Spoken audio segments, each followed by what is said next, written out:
All right, we're going to replace this rear shock mount. See how it's got separated? Step 1, jack up your car. Step 2, remove the tire. Take some WD-40 and spray it on the bolts.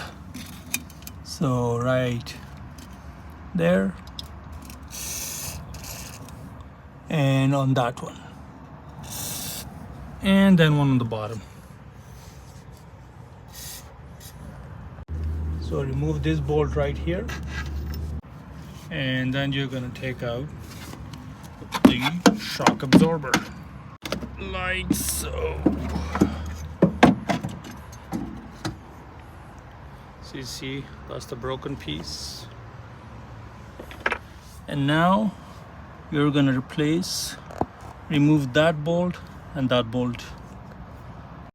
Install the new mount and then reverse the process.